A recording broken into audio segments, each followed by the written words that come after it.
Graça e a paz. Amém? Sei que está meio frio. Vou repetir de novo. Graça e paz do Senhor Jesus. Amém. Glória a Deus. Antes de sentar, fala para o seu irmão. Deus vai falar com você hoje. Aliás, já está falando. Amém? Glória ao Senhor. A palavra de Deus é perfeita. E Deus, através do seu Espírito, já tem falado conosco nessa noite. O versículo que eu quero ler está em Hebreus, no capítulo 12.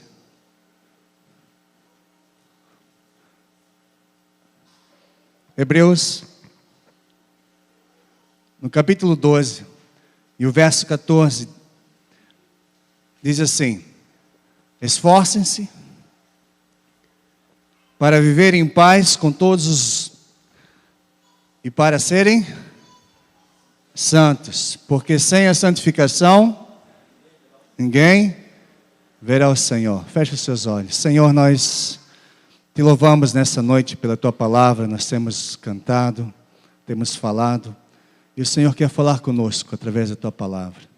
E que teu Espírito Santo, Senhor, possa estar trazendo cura, restauração à tua igreja, teu povo, a tua noiva, Senhor, ó Deus, que possa estar preparada para te encontrar naquele dia, Senhor, quando o Senhor vir buscar, ó Deus, a tua noiva. Queremos estar preparados e transformados, ó Deus, conforme a tua imagem, Deus, sem mancha, sem ruga, sem mácula, ó Deus, uma noiva perfeita, Senhor, adornada para encontrar com o Senhor.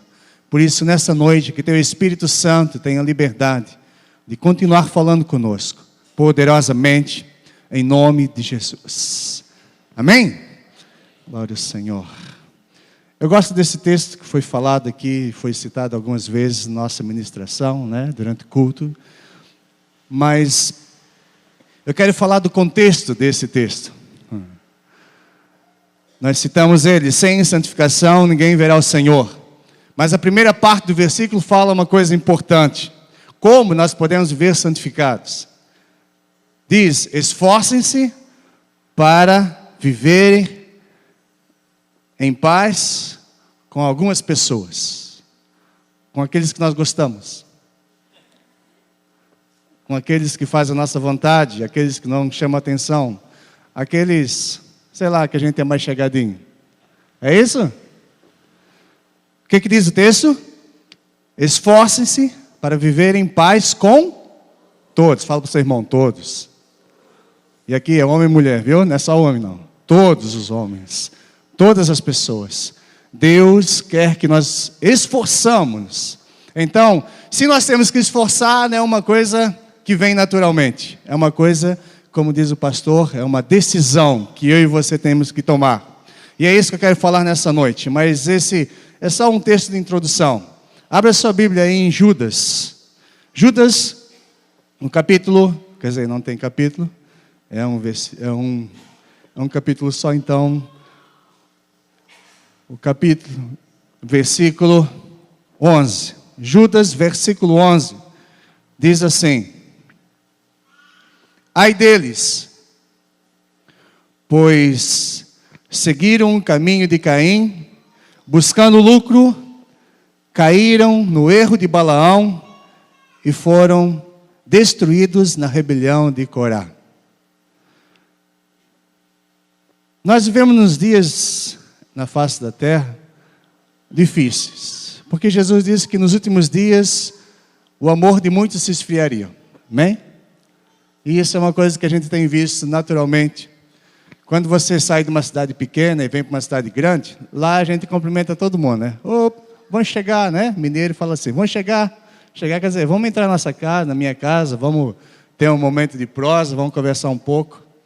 Então, na cidade pequena nós temos muito isso. Não sei se você já teve em cidade pequena, já é do tempo que a Itajaí era pequena, a gente conhecia todo mundo, tomava café na casa de todo mundo, era aquela coisa muito simples. Então, havia mais intimidade entre as pessoas, e nós, lá em Nazareno, como tem 8.000 habitantes, na verdade 3.000 moram na zona rural, e 5.000 moram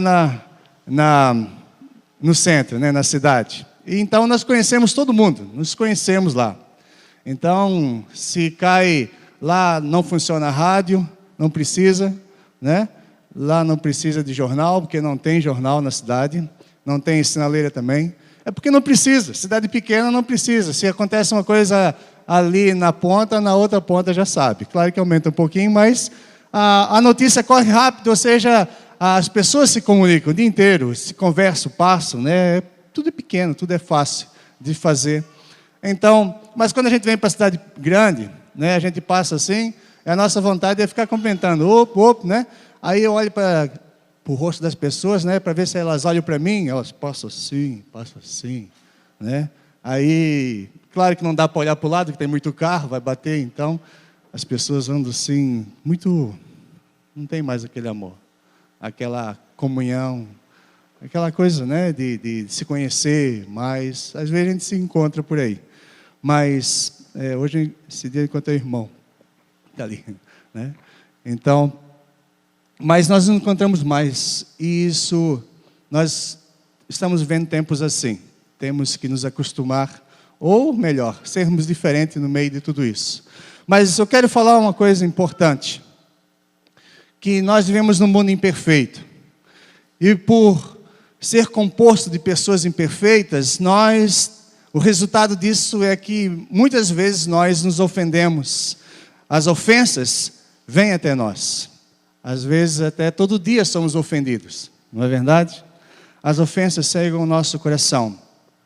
E nós nos sentimos ofendidos. Agora, ser ofendido é uma coisa natural.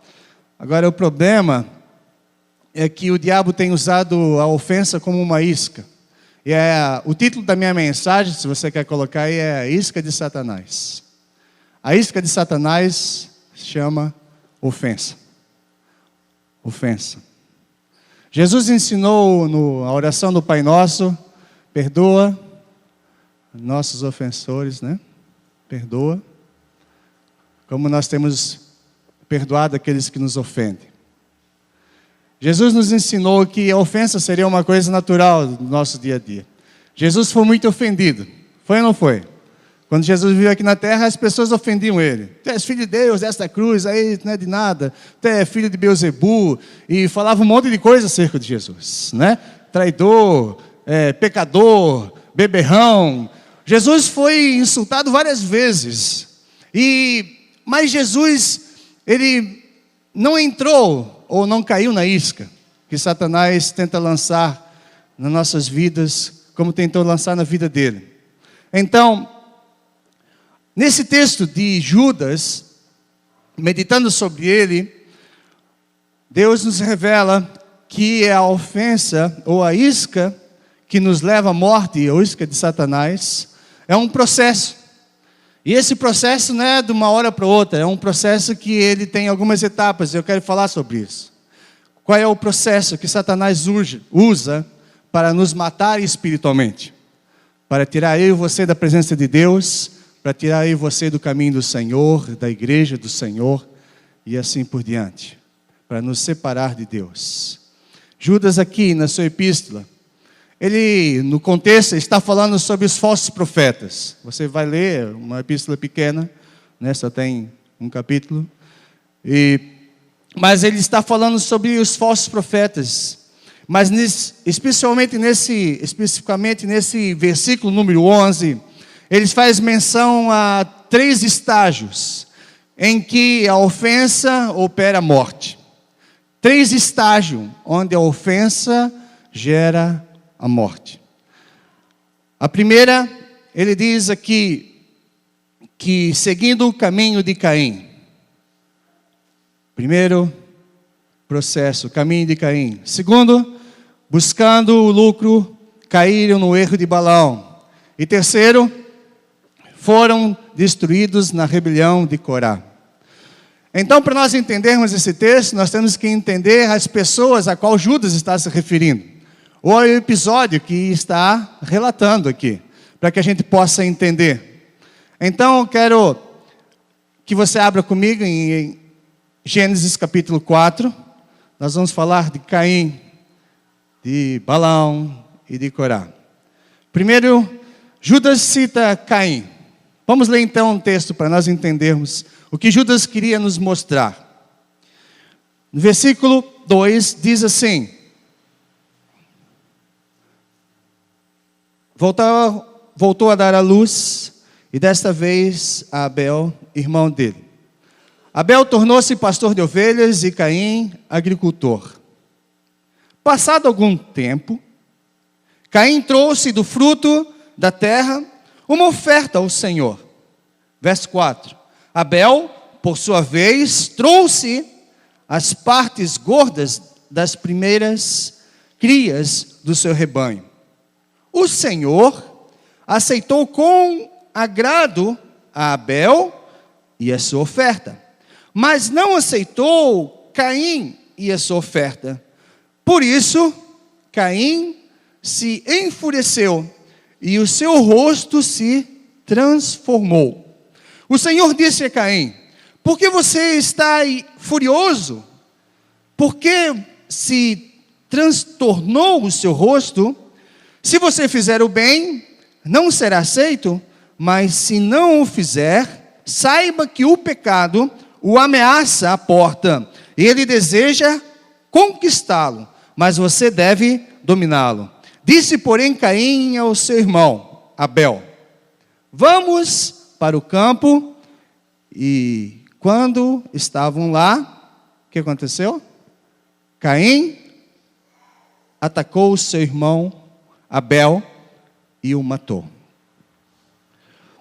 O que nós lemos nesse texto é um relato bem conhecido nosso, mas nos mostra que Caim, ele abraçou a ofensa. Quando ele foi ofertar ao Senhor, ele ofertou de qualquer maneira, podemos dizer de maneira displicente, qualquer coisa. Mas nós vimos que Abel, quando foi ofertar ao Senhor, ele ofertou das gorduras, daquilo que era melhor, da primícia. E Deus então aceitou a oferta de Caim, de Abel, aliás, mas não aceitou de Abel. Com isso, Caim se sentiu ofendido. Ofendido por não ter sido aceito por Deus. E como ele não foi aceito por Deus, e não podia fazer nada contra Deus, claro, o que nós podemos fazer contra Deus? Ele descarregou a sua ofensa, sua ira, sua raiva, sua amargura sobre o seu irmão. Ele levou o irmão para o campo e lá descarregou toda a sua amargura, toda a sua ira. O que isso nos quer dizer então? Trazendo para a nossa vida. Caim, então, ele abraça a ofensa. E deixar ela criar raízes no seu coração. Porque Deus falou que se você dominar, vai passar. Mas se você guardar isso no seu coração, isso vai dominar e vai conquistar você. A tal ponto de você fazer o pecado. A Bíblia diz, irai-vos, mas não pequeis. Ou seja, quando nós guardamos a ira, a amargura no nosso coração, a ofensa no nosso coração, ela começa a criar raízes. Ou seja, nós abraçamos ela. E nós vimos isso na vida de Caim, ele abraçou isso. Então, como não podia ele descarregar no Senhor, em Deus, ele acabou então extravasando toda a sua ira no seu irmão. E o matou.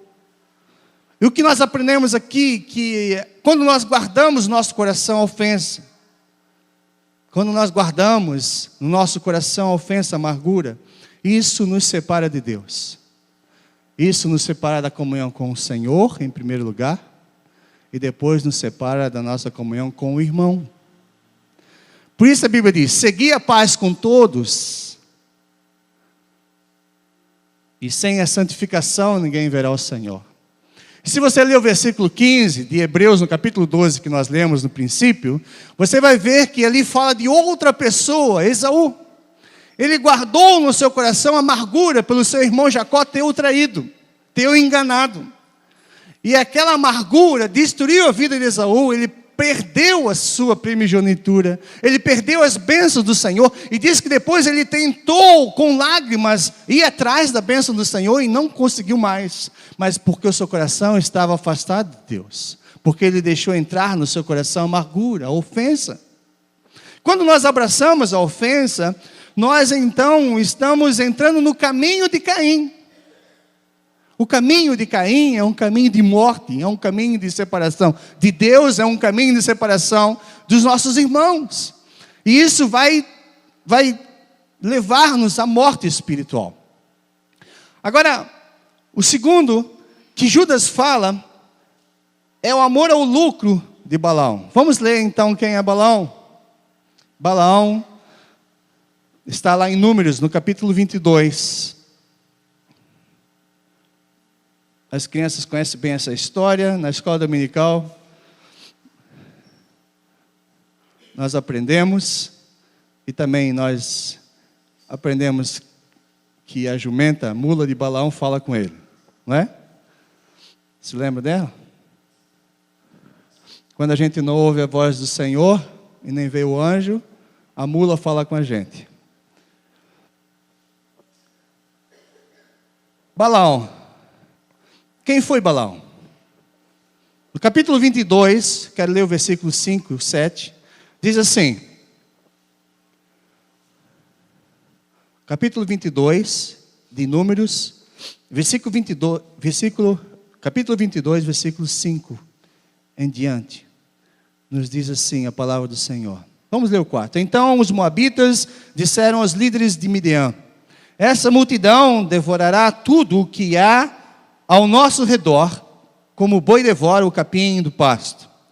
Balaque, filho de Zippor, rei de Moabe, naquela época, enviou mensageiros para chamar Balaão, filho de Beor, que estava em Petor, perto de Eufrates, em sua terra natal. A mensagem que Balaque dizia: um povo que saiu do Egito cobre a face da terra e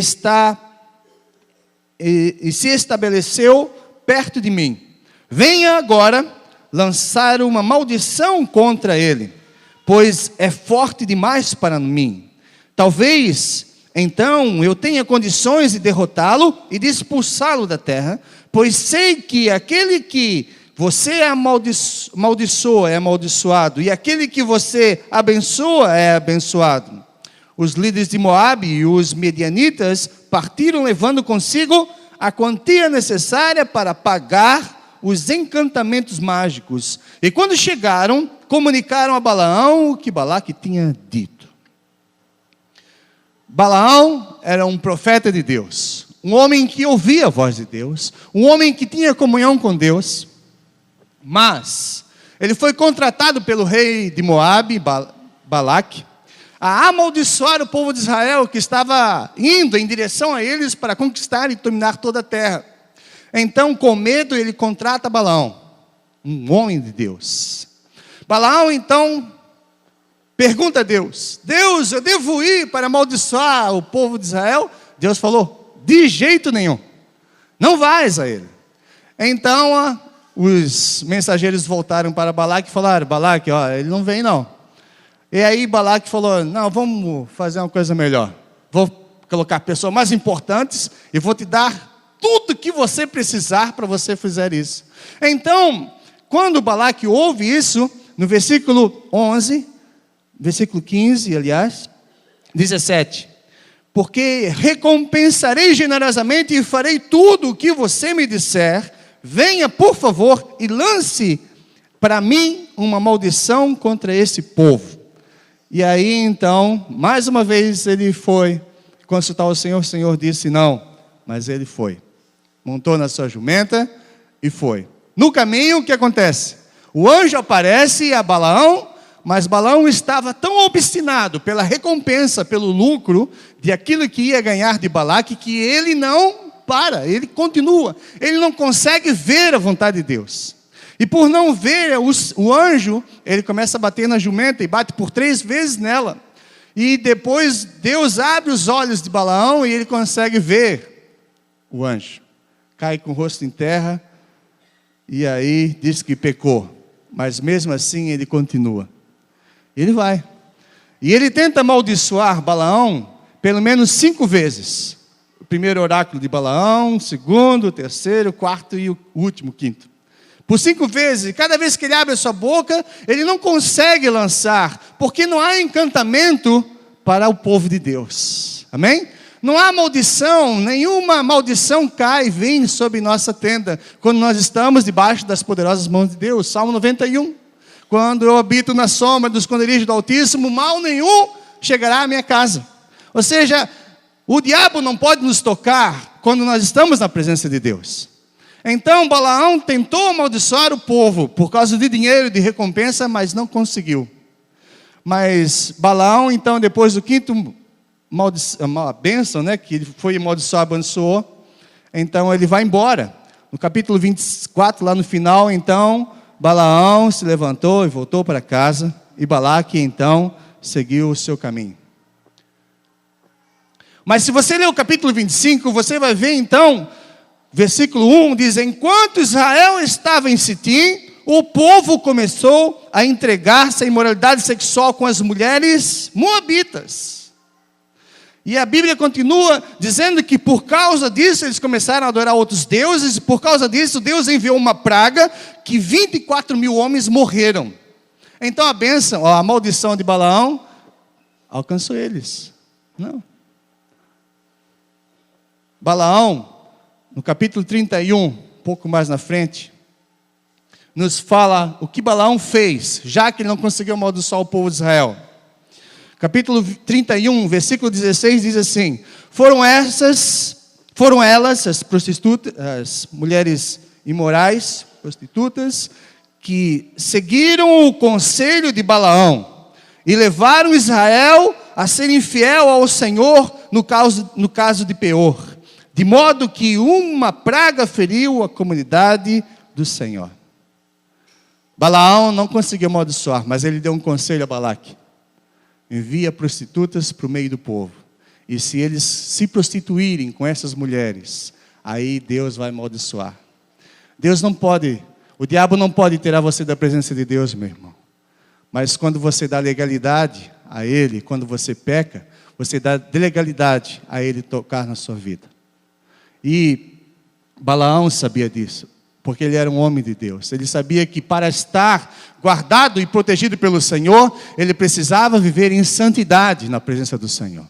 O povo precisava estar em santidade na presença do Senhor para que fosse guardado. Assim é a minha vida e a sua vida. Se nós quisermos estar guardados pelo Senhor, nós precisamos viver em santidade.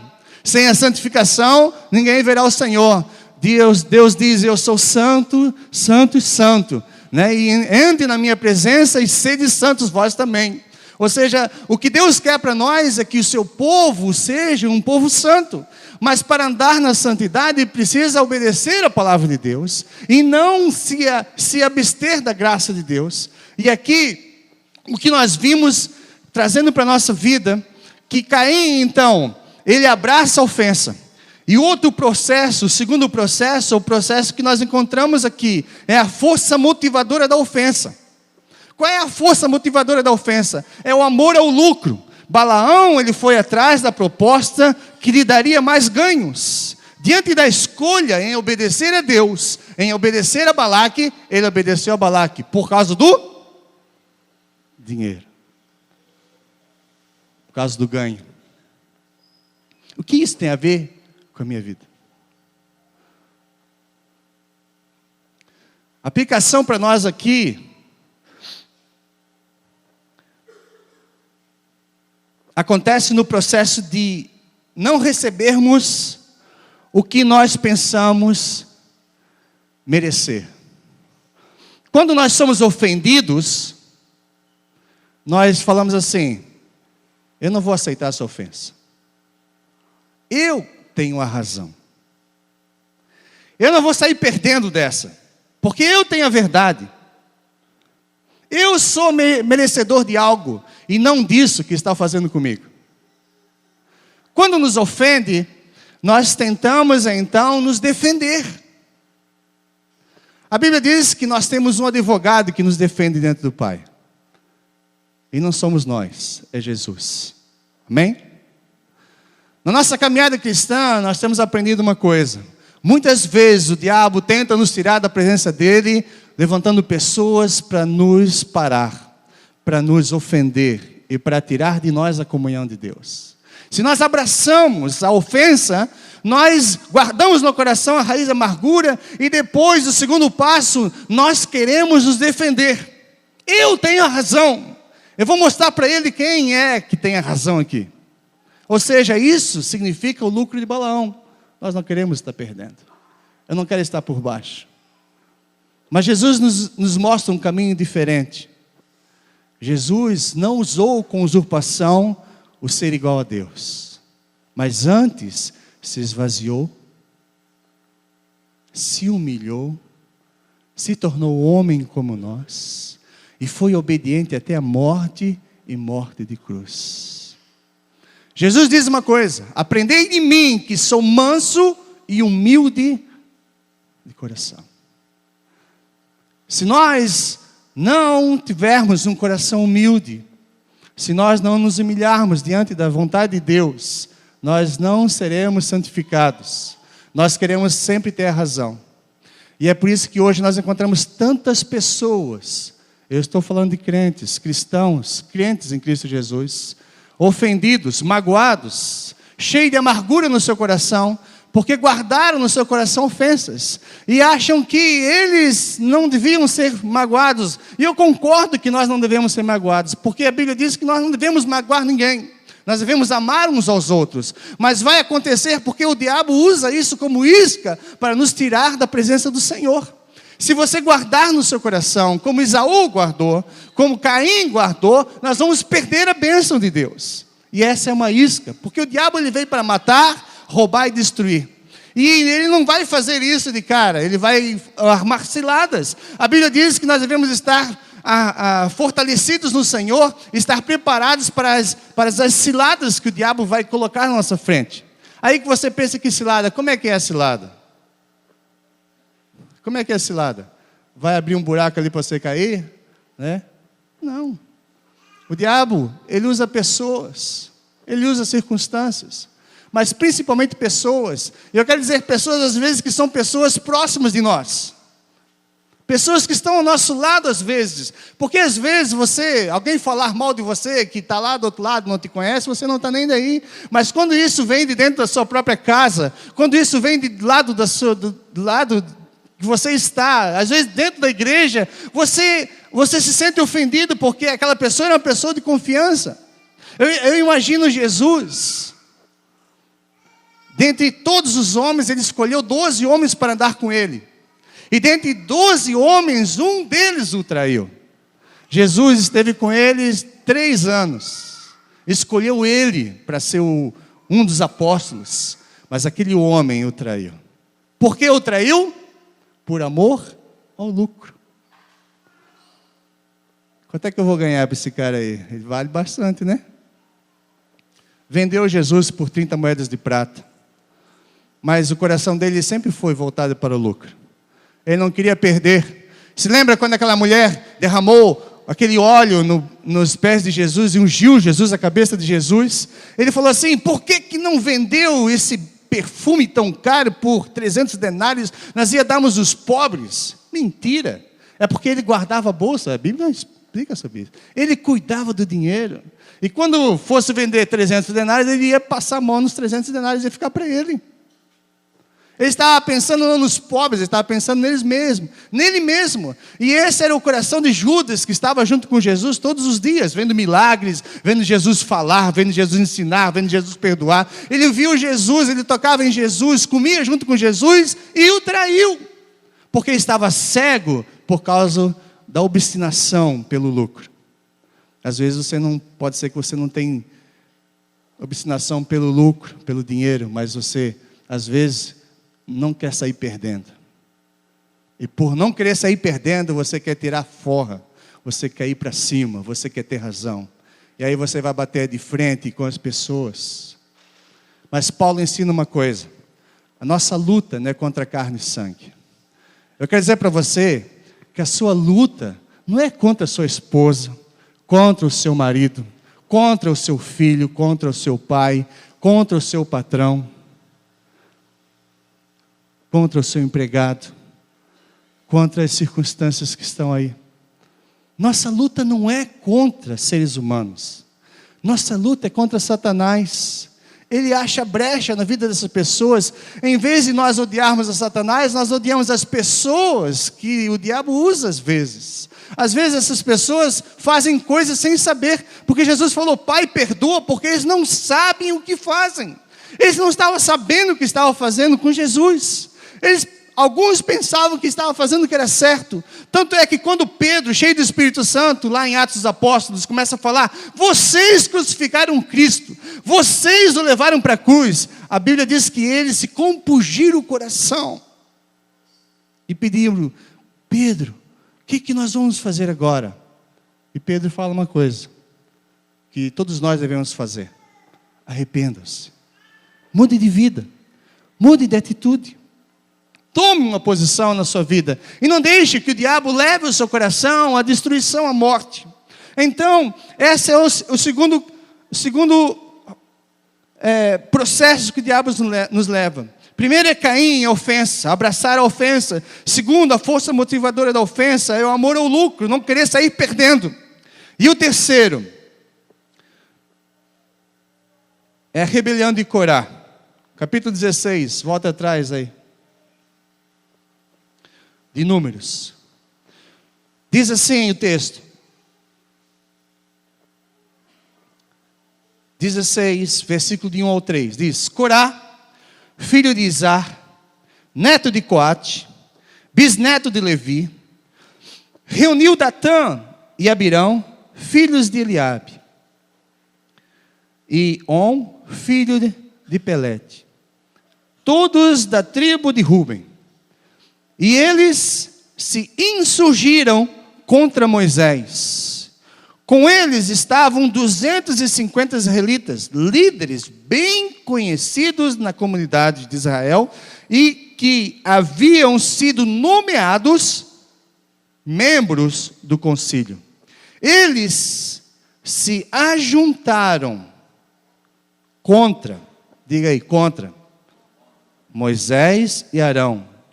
E lhes disseram: basta, a assembleia toda é santa, cada um deles é santo, e o Senhor está no meio deles. Então, por que vocês se colocam acima da assembleia do Senhor?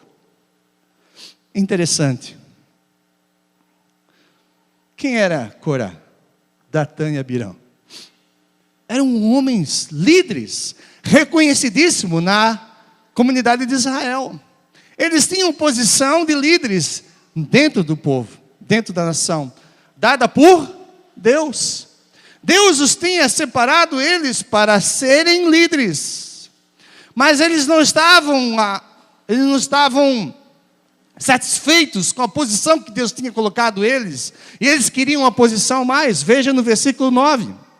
Diz assim: Moisés falando a eles: não lhes é suficiente que o Senhor, que o Deus de Israel os tenha separado do restante da comunidade de Israel e os tenha trazido para junto de si, a fim de realizarem o trabalho no tabernáculo do Senhor e para estarem preparados para servir a comunidade? Não era suficiente, eles queriam mais. Por isso que a rebelião é um dos pecados mais terríveis na vida do cristão. Porque quando nós nos rebelamos, nós nos tornamos parecidos não com Deus, mas nós nos tornamos parecidos com Satanás. Ele se rebelou contra o Senhor. Então, o espírito de rebelião é um espírito do anticristo, de não aceitar as autoridades que Deus colocou sobre nossas vidas. E aí, esse é o terceiro caminho. Quando nós abraçamos a ofensa, e quando nós não queremos perder, nós nos sentimos contraídos e contrariadas, aliás, e o coração vai dar lugar à rebelião, que é o último estágio. Porque a partir daqui, a pessoa, ela tem o seu coração endurecido para as verdades de Deus. Ela não conhece mais as autoridades que Deus colocou sobre sua vida. Elas não conhecem mais a verdade do Senhor. Ela começa a ficar confusa porque diz: nós somos santos. Nós não precisamos de Moisés. Nós não precisamos de Arão. Nós somos santos. E ninguém manda em nós. Nós não queremos chefes sobre nossa vida. A igreja de Cristo tem passado por uma rebeldia muito grande. Várias e várias igrejas têm se abrido porque não aceitam mais a liderança sobre sua vida e eles querem se tornarem líderes.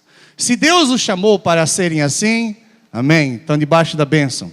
Mas se aquele irmão saiu da igreja para abrir uma igreja porque ele está rebelado com o pastor ou com a liderança, está perdido. Porque esse espírito é o espírito do anticristo. E ali não tem bênção de Deus sobre a vida dele e nem daqueles que o seguem. Por isso nós devemos tomar cuidado.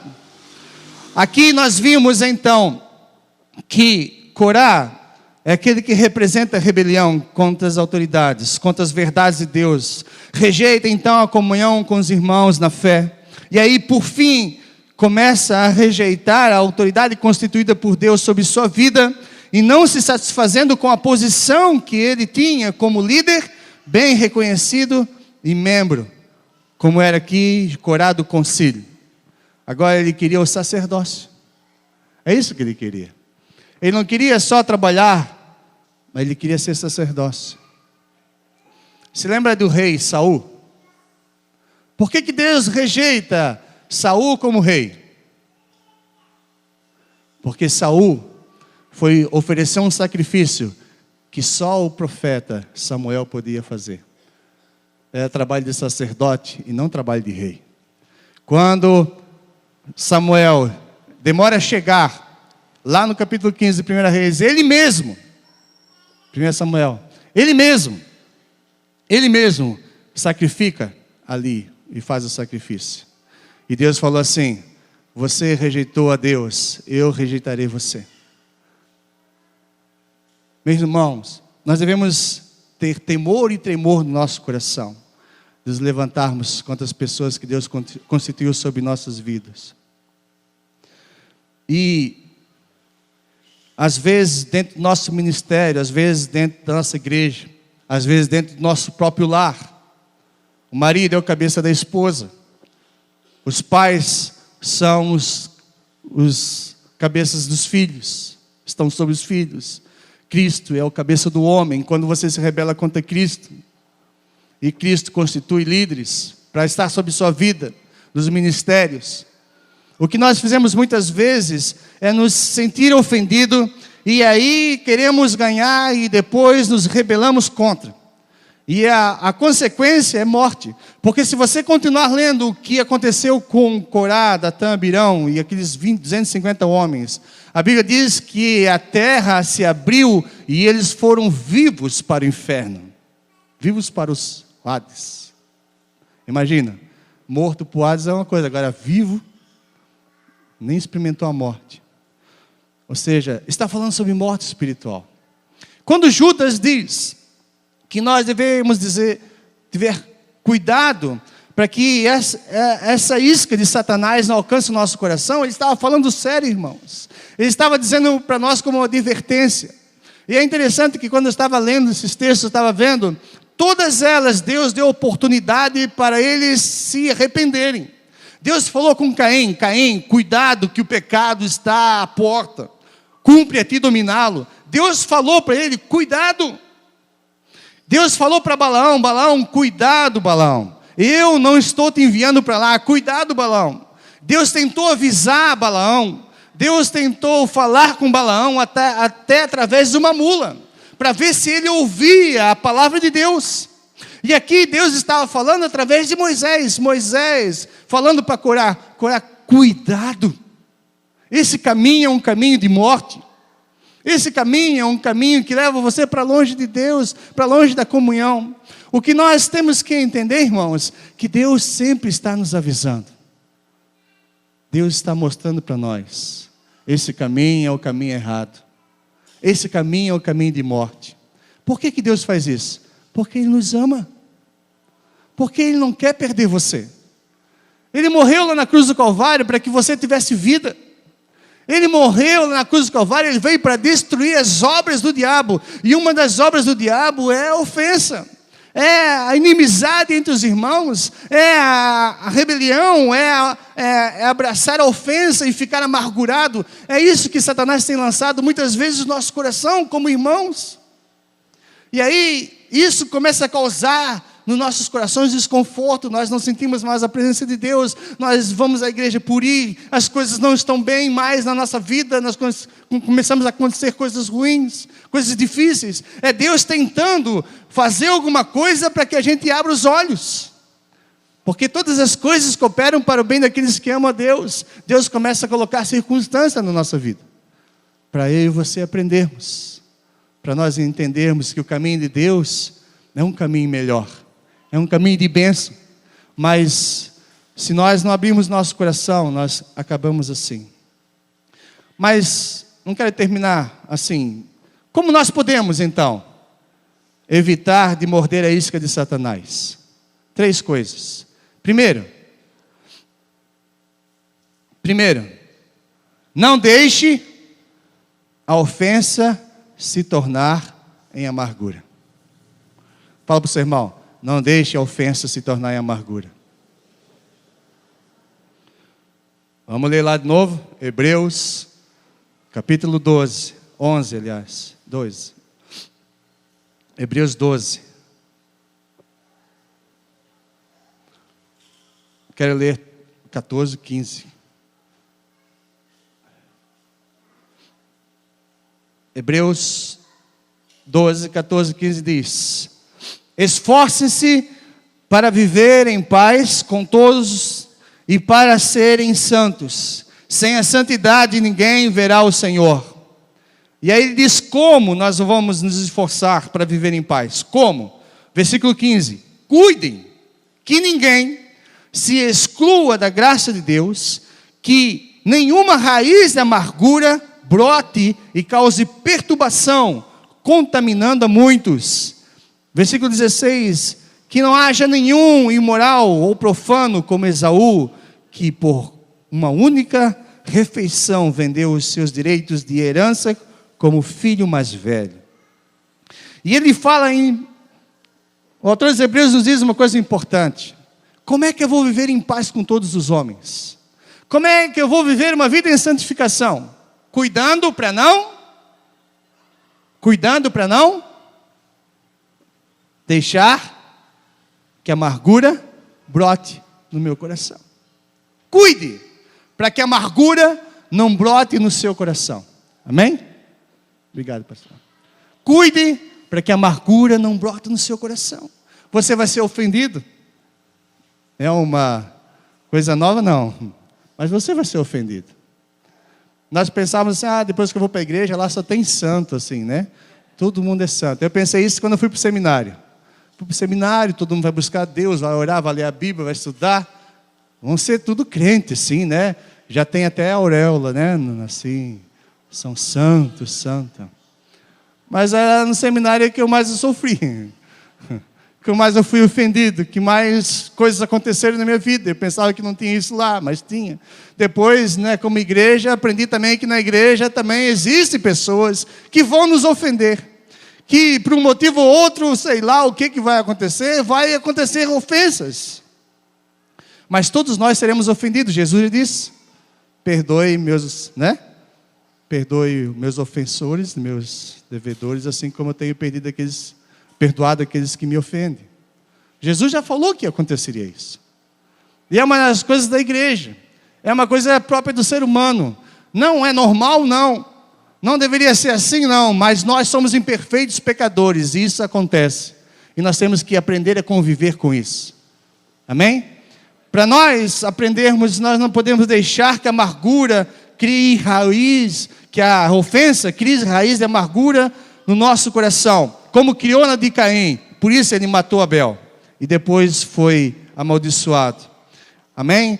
Então, ela é altamente destrutiva para a nossa vida cristã, a amargura. E também para o corpo de Cristo. Porque a Bíblia diz que uma pessoa amargurada causa perturbação e contamina muitos. É isso que está dizendo aqui, é ou não é? Uma pessoa que está amargurada, ela vai falar mal de você para outra pessoa. Ela vai falar mal de você, de outra pessoa para você. Porque ela está amargurada. E ela não quer ficar assim, né? Então ela quer ter lucro. E ela quer começar então a arruinar a vida da outra pessoa. Claro que nós não vamos fazer como Caim, matar. Mas o apóstolo João diz, se nós odiarmos o nosso irmão, nós somos assassinos dele. Quem ama, não odeia o seu irmão. Então, cuide com a amargura. Segundo lugar, como nós podemos evitar a raiz da amargura, ou a isca de Satanás no nosso coração, é investir na sua vida de oração. Invista na sua vida de oração, leitura e estudo da palavra de Deus. Em Filipenses, no capítulo 1, o apóstolo Paulo faz uma oração aos filipenses, aos irmãos de Filipe. Filipenses capítulo 1, versículo 9 diz assim, 9 e 10. Filipenses 1, 9 e 10 diz, esta é a minha oração, que o amor de vocês aumente cada vez mais em conhecimento e em toda percepção, para discernirem o que é melhor, a fim de serem puros, santos e irrepreensíveis até o dia de Cristo. Amém? Pronto. Deus está falando. Nem sabia. Quer dizer, não me lembrava, eu já tinha visto, mas não lembrava. O que nos diz o texto aqui é que nós devemos orar para aumentar a nossa percepção. Saber, irmãos, discernir que aquilo é uma armadilha de Satanás para nos tirar da presença de Deus.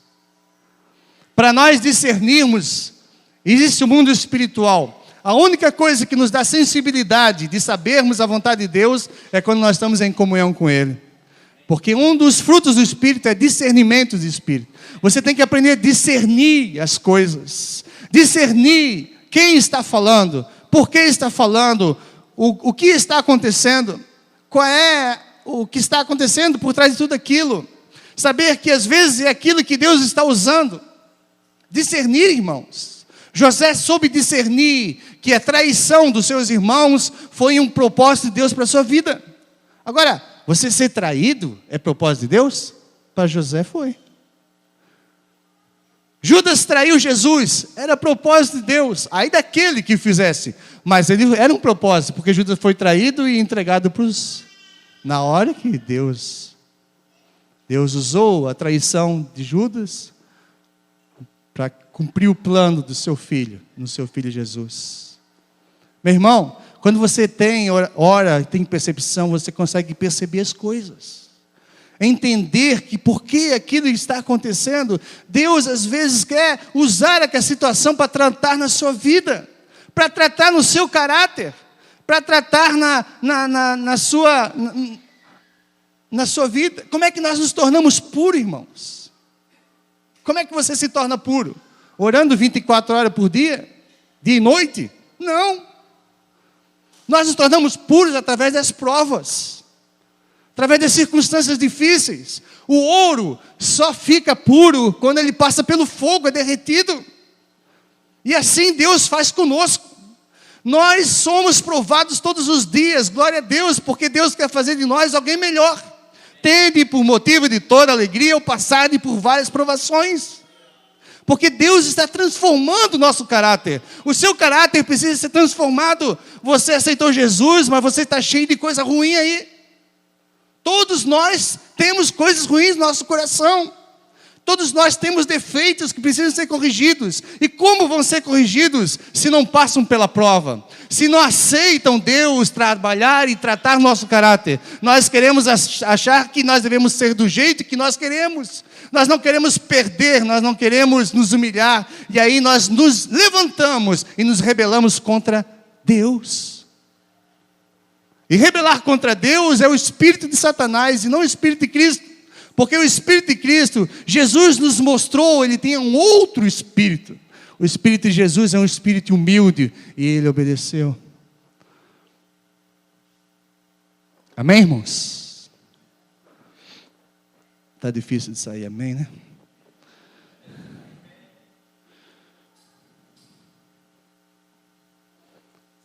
Efésios, capítulo 4, um pouco atrás. Filipenses.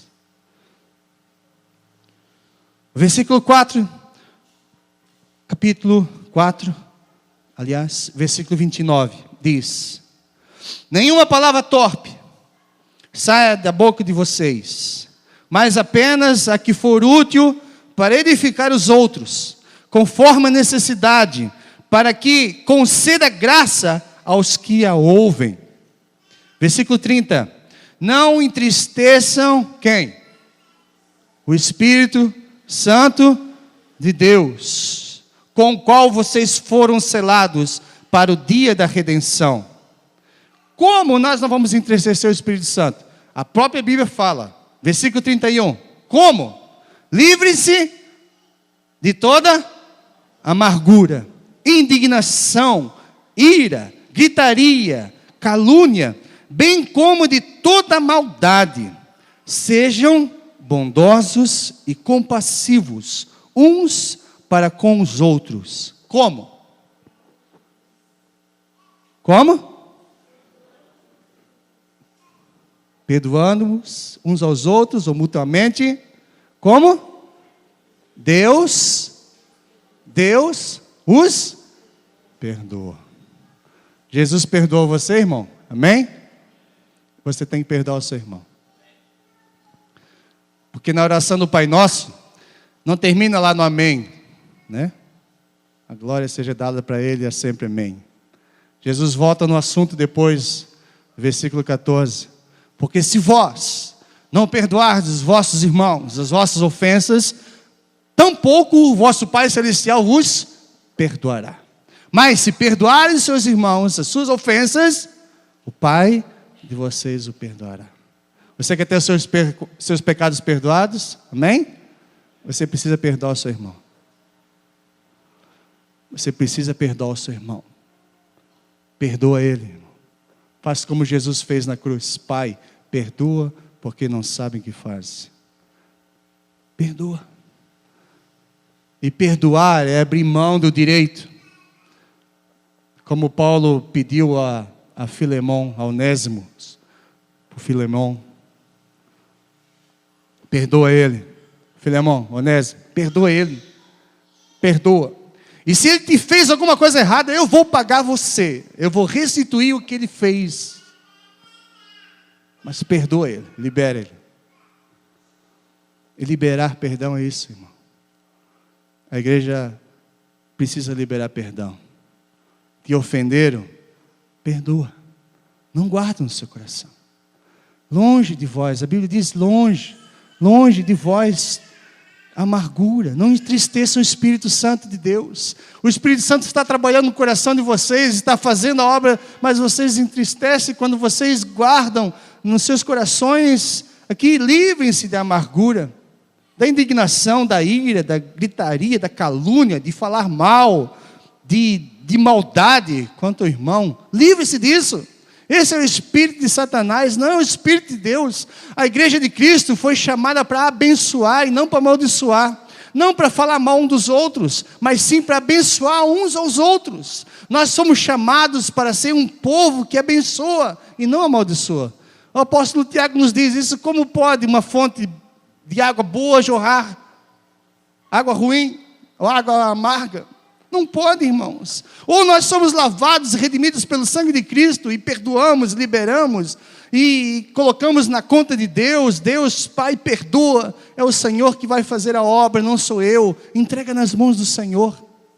Deixa Ele operar nos corações. Ele tem um propósito na vida de cada um de nós, quando nós nos submetemos a Ele. Então, essa é a segunda coisa. Para não morder a isca de Satanás. Primeiro, não deixe a ofensa se tornar em amargura.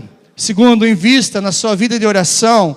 você vai ter percepção das coisas espirituais, invista na sua vida de leitura da palavra, de estudo da palavra, que ela vai mostrar para você a vontade de Deus, o caráter de Deus, o propósito de Deus na sua vida, vem através da palavra. Deixe Deus ministrar no seu coração, irmão. Deixe Deus ministrar. Você não vai ler a Bíblia como se fosse um livro qualquer. Você abre a Bíblia e diz: Deus, fala comigo hoje. Eu estou amargurado, eu estou ressentido, eu estou cheio de coisa ruim. Sonda meu coração, vê se há em mim algum caminho mau e mostra-me o caminho certo, Senhor. Fala com Deus, Ele vai falar com você. Ele tem prazer em falar com seus filhos e Ele fala através da sua palavra. Mas hoje nós não temos muito tempo para isso. Mas volte à palavra. Amém? E por último, abra lá em Marcos capítulo 9. Marcos capítulo 9.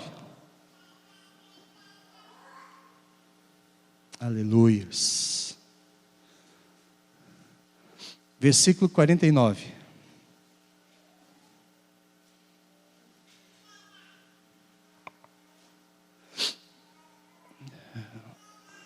Me acharam? Marcos 9, 49 diz assim: cada um será salgado com fogo. O sal é bom, mas se deixar de ser salgado, como restaurar o seu sabor? Tenha sal em vocês mesmos e vivam com quem? Uns com os outros. Por último, para você não morder a isca de Satanás, você tem que ser salgado. Fala para o seu irmão, você tem que ser salgado, irmão.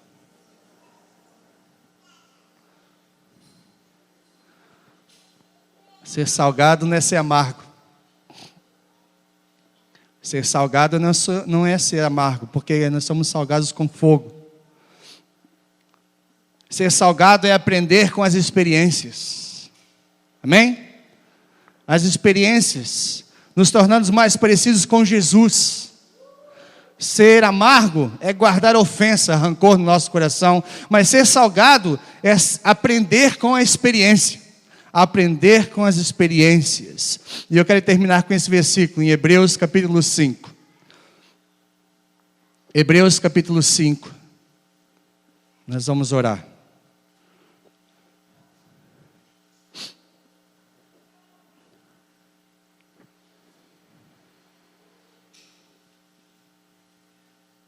Diz assim, versículo 7. Durante os seus dias de vida na terra, quem? Jesus ofereceu orações e súplicas em alta voz e com lágrimas àquele, a Deus, que o podia salvar da morte, sendo ouvido por causa da sua reverente submissão. Versículo 8. Embora, sendo filho, com letra maiúscula, embora sendo filho, ele aprendeu a quê? A obedecer. Como? Por meio daquilo que sofreu. E uma vez aperfeiçoado, tornou-se a fonte da salvação eterna para todos os que lhe obedecem. Amém? Jesus aprendeu com aquilo que sofreu. Ele foi salgado, irmãos. Amém? Jesus foi salgado. Experiências Jesus teve. Coisas que Jesus nos ensinou. Ele mesmo passou em seu próprio corpo. Ele mesmo tornou-se como homem, como eu e você. Jesus se sentiu cansado, Jesus se sentiu ofendido, Jesus sentiu tristeza, Jesus sentiu fome, sentiu dor, sentiu quando foi traído. Jesus sentia, como nós sentimos também. Mas ele aprendeu a se submeter à vontade do Pai. Ele se aprendeu naquilo que sofreu por obediência ao Pai. Meu irmão, nós precisamos nos submeter a Deus, à palavra de Deus. Agora, a vida cristã, Jesus disse: no mundo tereis aflições, mas tende bom ânimo. Você pode ter duas atitudes: ou você é salgado, aprende com a experiência, seu caráter transformado, você se torna uma pessoa íntegra, reta, mais santa, ou você se torna uma pessoa amargurada, triste, rançosa, insuportável, pessoa que ninguém mais suporta estar do seu lado. Porque aí você vai falar, eu já sofri tanto. Eu estava conversando com outro dia, uma pessoa falando, eu já passei por tanta luta. Meu Deus, ai Senhor. Ela não aprendeu que a luta faz parte da vida cristã. E Deus está transformando o caráter, a vida dele. Mas em vez de ele ser agradecido ao Senhor, dizer, Deus, eu sei que tu tens propósito nessas coisas que acontecem na minha vida, não. Ele se torna uma pessoa amarga. Em quem você quer se tornar? Uma pessoa santa, pura, irrepreensível, cheia da presença do Espírito Santo. Você poder ajudar as pessoas que estão indo para o inferno. Você poder salvar aqueles que estão amargurados. Você poder amar aqueles que te odeiam. Você poder demonstrar o amor de Cristo a essas pessoas. Ou uma pessoa que não serve para nada. Infrutífera. Morta. Uma pessoa que em vez de ser bênção se torna pedra de tropeço para outros. Que matam as outras pessoas. Que ferem as outras pessoas. A igreja precisa de cura. De restauração. E o diabo tem levado vantagem muitas vezes porque nós temos caído na isca que ele lançou. Ele jogou a isca e nós somos fisgados. Mas nessa noite, irmão, você já aprendeu que o caminho de Caim, de Balaão e de Corá nos leva à morte. Amém? Tome o caminho de Jesus. Caminho daqueles que foram transformados porque aprenderam com as circunstâncias difíceis e aprenderam a se sujeitar à vontade de Deus, mesmo que essa vontade às vezes é difícil demais. A Bíblia diz que as leves e momentâneas tribulações, a comparar com aquilo que Deus tem para nós naquele dia. Feche os seus olhos, vamos orar. Deus, em nome de Jesus, nós ouvimos a Tua palavra nessa noite. Eu sei que o Teu Espírito Santo ministrou na nossa vida, desde o começo desse culto. O que o Senhor quer para essa igreja, uma igreja santa, uma igreja pura, uma igreja sem mácula. Não aqui somente, mas para toda a Tua noiva, Senhor, espalhada, ó Deus, por toda a face da terra. Ó Deus, estejam ataviadas para se encontrar com o Senhor naquele dia, Senhor. Mas muitas vezes nós temos seguido o caminho do humanismo. O caminho, Senhor, do homem. O caminho, às vezes, o caminho de termos lucros. O caminho de não aceitarmos desaforo. O caminho de guardarmos amargura no nosso coração, não entendendo que o Senhor está trabalhando através de circunstâncias difíceis, porque a Tua palavra diz que todas as coisas cooperam para o bem daqueles que Te amam. E eu sei, Senhor, que aqui tem muitas pessoas que amam o Senhor, muitas pessoas que querem servir o Senhor, mas não entendem que as coisas que são e que acontecem às vezes não são coisas boas, são coisas difíceis, Senhor. São coisas, caminhos tortuosos, mas esses caminhos, Senhor, que o Senhor usa para transformar e tratar com a nossa vida, para transformar a Tua igreja, para transformar o Teu povo, Senhor. Mas o nosso papel é o papel de Cristo, é seguir a Ele, o Seu exemplo, um exemplo, Senhor, de obediência, de submissão à palavra, à vontade de Deus. É um caminho, Senhor, de se curvar diante, Senhor, do Todo-Poderoso e se humilhar diante dEle, dizer, Senhor, eis-me aqui, faça em mim a Tua vontade, Senhor. Mesmo que a Tua vontade, Senhor, seja difícil para mim, mesmo que os caminhos sejam difíceis, Senhor, haja pedras, haja obstáculos, hajam circunstâncias difíceis, Senhor, mas que eu possa aprender, Senhor, contigo, aprender, Senhor, a entender que Tu és o Deus que está no controle de todas as coisas, e o que o Senhor está usando todas essas coisas para me tornar parecido com Cristo, para me tornar semelhante a Jesus. Oh, Pai, em nome de Jesus, Senhor, nós sabemos que no fim de tudo isso, Senhor, receberemos a coroa da glória. Por isso, Senhor, o caminho é apertado, é estreito. Por isso o caminho, Senhor, é um caminho de armadilhas, mas a Tua palavra diz que o Senhor estaria sempre conosco, até a consumação dos séculos. O Senhor está com a Tua igreja, o Senhor a ama, o Senhor a guia, o Senhor a mostra o caminho. São homens e mulheres que têm pregado a Tua palavra, profetizado nesse lugar, Senhor, e mostrado a Tua vontade, Senhor, que nós possamos entender que são os conselhos do Senhor para nós, como o Senhor aconselhou a Caim, como o Senhor aconselhou a Balaão, como o Senhor aconselhou a Corá, Senhor, mas infelizmente esses homens não aceitaram, Senhor, a Tua palavra, não se submeteram à Tua vontade, e o caminho foi de morte. Mas que haja no nosso coração arrependimento, mudança, Senhor.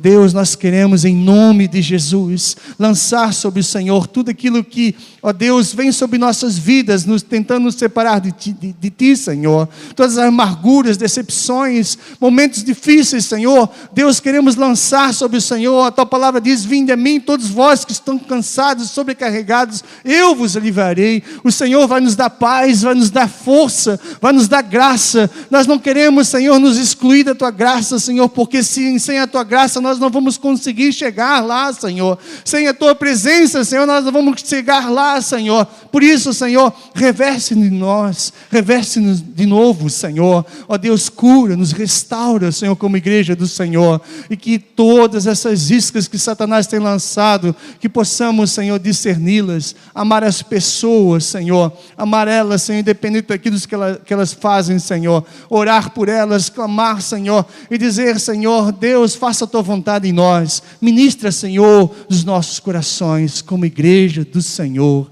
Nós oramos e nós Te pedimos, em nome de Jesus. Amém.